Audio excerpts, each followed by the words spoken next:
മലപ്പുറത്ത് നിന്നുള്ള വിശേഷങ്ങൾ എന്തൊക്കെയാണ് പെരുന്നാളുമായി ബന്ധപ്പെട്ട്? ഈദ് മുബാറക്. നമ്മുടെ മാതൃഭൂമി ന്യൂസിൻ്റെ എല്ലാ പ്രേക്ഷകരിലും റംസാൻ റഹ്മത്ത് നിറയട്ടെ എന്ന് തന്നെ ആശംസിച്ചുകൊണ്ട് തുടങ്ങുകയാണ്. രാവിലെ തന്നെ ഇപ്പോൾ നമ്മൾ ദൃശ്യങ്ങളിൽ കാണാവുന്നതുപോലെ മാദിൻ ഗ്രാൻഡ് മസ്ജിദിലാണ് ഞാനുള്ളത്. വിശ്വാസികൾ അവർ ഈദ് നമസ്കാരത്തിനായി എത്തിക്കൊണ്ടിരിക്കുകയാണ്. 7:15 തന്നെ ഈദ് നമസ്കാരം ആരംഭിച്ചിരിക്കുകയാണ്. നല്ലൊരു ദിവസത്തിൻ്റെ തുടക്കമായി തന്നെ ഈ പെരുന്നാൾ ദിനത്തിൽ ഈദ് നമസ്കാരത്തോട് തുടങ്ങി ശേഷം പരസ്പരം ആലിംഗനം ചെയ്താണ് സ്നേഹ സൽക്കാരത്തിലേക്കൊക്കെ ആളുകൾ കടക്കുക. സ്നേഹത്തിൻ്റെയും സഹനത്തിൻ്റെയും ത്യാഗത്തിൻ്റെയും ഒക്കെ 30 ദിനരാത്രങ്ങൾ പിന്നിട്ടാണ് ചെറിയ പെരുന്നാൾ വിശ്വാസികൾ ആഘോഷിക്കുന്നത്.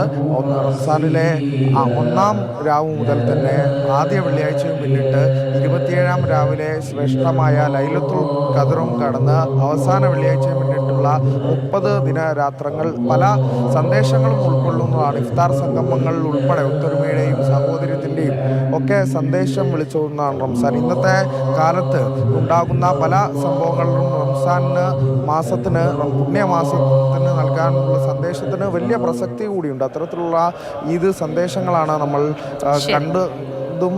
അത്തരത്തിൽ വിശ്വാസികൾ എന്തായാലും തീർച്ചയായിട്ടും അരുൺ, ഇത്തവണത്തെ പെരുന്നാളിന് അങ്ങനെ ഒട്ടേറെ പ്രത്യേകതകളുണ്ട്.